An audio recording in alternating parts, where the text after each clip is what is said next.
بسم اللہ الرحمن الرحیم۔ السلام علیکم ورحمۃ اللہ وبرکاتہ۔ اسپرنگ فیلڈ اسکول ماسب ٹینگ سے میں اردو معلمہ۔ تو بچوں، ہم آج آپ کے سبق کے کچھ اختتامی حصے کی جانب بڑھیں گے اور سبق کو تفصیلی طور پر سمجھنے کی کوشش کریں گے۔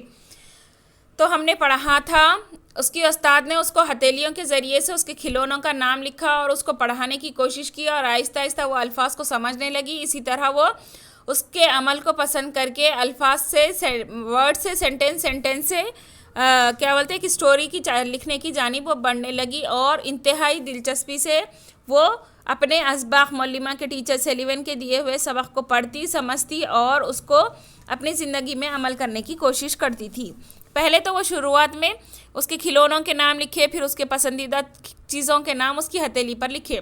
اب لاسٹ یہاں دیکھ لیجئے، ایک دن اچانک ہلن چند آوازیں نکالتی ہے۔ آوازیں مطلب چھوٹے بچے جس طرح آوازیں نکالتے ہیں اس طرح کی آوازیں۔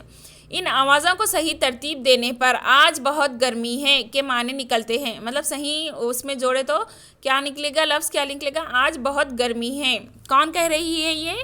کچھ آوازیں جو اس کو سن کر محسوس کر رہی ہے اس کی ٹیچر سلیون، آج بہت گرمی ہے۔ اس واقعے کو ہلن اپنی زندگی میں نہ بھولنے والی انتہائی خوشگوار واقعے کے طور پر بیان کرتی ہے۔ مطلب وہ ایک سینٹینس کو لے کر اچھے سے تفصیلی طور پر بیان کرنے کی کوشش کر رہی ہے، کس کے ذریعے سے؟ آوازوں کے ذریعے سے۔ حرف تہجی سیکھ کر مطالعہ شروع کرنے والی، یعنی ورڈز کو جان کر پڑھنے والی ہلن کلر نے کئی کتابیں ہی اس دنیا کی بن گئی، مطلب اس نے کئی کتابیں لکھی ہے۔ سلیون کی اس کی حوصلہ افزائی کی وجہ سے ہلن نے کیمبرج اسکول میں داخلہ لے لیا۔ کہاں پر داخلہ لیا اس نے؟ کیمبرج اسکول میں۔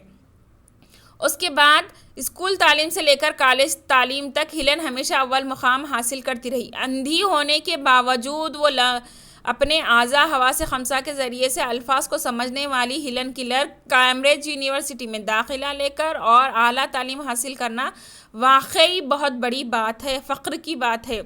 1904 میں ہلن نے بی اے کی تکمیل کی۔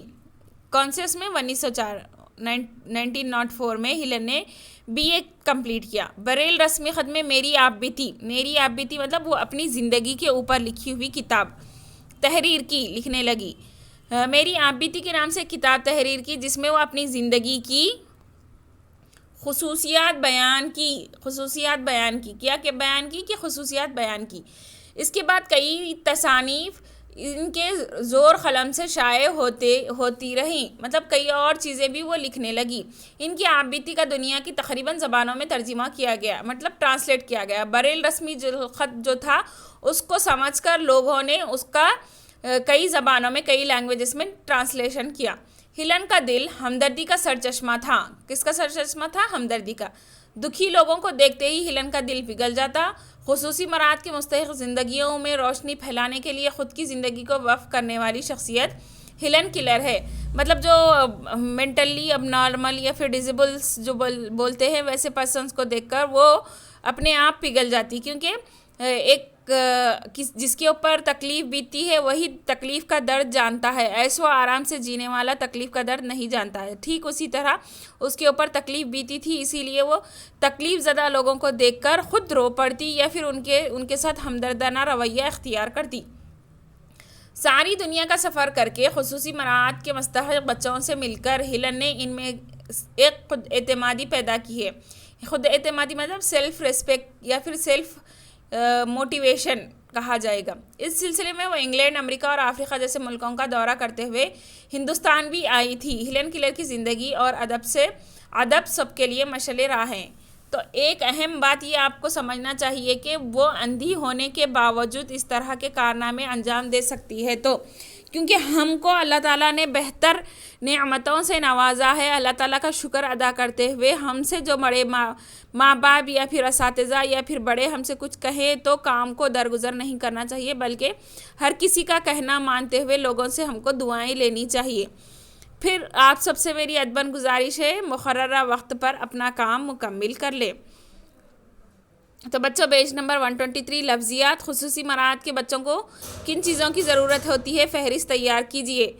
بصری معذوری، لکڑی، بریل رسم الخط کی تختی، سمعی معذوری، سننے کا آلہ سمعی آلہ، پیروں سے معذوری بیساکھی گاڑی، ہاتھوں سے معذوری مصنوعی ہاتھ، قوت گویائی سے محروم گویائی اشارے۔ کہ یہاں پر آپ لوگ کو کچھ دیے گئے ہیں۔ لمس کے معنی چھونا، حقیر کے معنی ادنا، قوس قزح کے معنی دھنک، مراعات کے معنی رعایت، رسم الخط یعنی طرز تحریر۔ اسی طرح یہاں پر جملہ میک آن سینٹینس دی گئی ہے، استعمال کرنا ہے، اس کے بعد الفاظ کے مطابق جملے بنانا ہے۔ کوئل کی سریلی آواز جنگل میں گونجے، شمامہ جلدی گھر پر آنا، آسمان پر تارے کا چمکنا اچھا معلوم ہوتا ہے، قدرتی مناظر سے دل باغ باغ ہوتا ہے، مدرسے کی زندگی بہت ہی خوشگوار ہوتی ہے۔ اسی طرح لاسٹ توصیف یہاں پر دیا گیا ہے، صحیح جواب کو قوسین میں لکھیے۔ بس میں سفر کے دوران آپ بیٹھے ہیں اور ایک ضعیف شخص آپ کے بازو کھڑا ہے، کھڑا ہو کر بیٹھنے کے لیے کہوں گا۔ کیا کریں گے آپ؟ آپشنز آپ کو دیے گئے ہیں، کیا کرنا ہے وہاں پر؟ کھڑے ہو کر بیٹھنے کے لیے کہنا۔ نیکسٹ آئے گا ایسے ہی یہاں پر کھیلوں کے مقابلے میں اگر کوئی آپ سے اچھا کھیل پیش کرے تو تب تعریف کروں گا۔ اگر آپ جماعت میں کوئی نیا طالب علم داخلہ لے تب آپ پہلے آپ ہی مخاطب کریں گے۔ جسمانی معذور بچوں کے لیے ہمدردی کا اظہار کریں گے۔ الف۔ تو یہاں پر فعل کے متعلق بتایا گیا ہے۔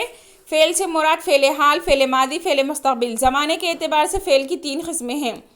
وہ کام جو گزرے ہوئے زمانے میں واقع ہوا ہو، یعنی آپ چھوٹے تھے تو وہ آپ کا وقت گزر چکا ہے، اس کو ہم کیا کہیں گے؟ ماضی، پاسٹ کہیں گے۔ وہ کام جو موجودہ زمانے میں جاری ہے فعل کہلاتا ہے، یعنی اب ہم پڑھ رہے ہیں فعل حال، فعل حال مطلب پریزنٹ۔ وہ کام جو آئندہ زمانے میں واقع ہو فعل مستقبل کہلاتا ہے، یعنی فیوچر، آنے والا کل۔ تو اسی طرح یہاں پر آپ کو دیا گیا ہے بچے اسکول جائیں گے، جائیں گے سے مراد یہاں پر کیا ہے وہ دیکھ لیں گے ہم۔ بچے اسکول جائیں گے مستقبل، احمد دوڑا فعل ماضی، ساجدہ پڑھ رہی ہے فعل حال، شاکر خط لکھا ماضی، خالد لکھ رہا ہے فعل حال، راشد حیدرآباد آئے گا مستقبل۔ اسی طرح آپ لوگ کو اور اس کے علاوہ جو باتیں بتائی گئی ہے دیکھ لیجئے، اگر کچھ نہ سمجھ میں آنے سے پر معلمہ سے رابطہ کر کے آپ اپنے سوالات کا حل جان سکتے ہیں۔ جزاک اللہ خیر۔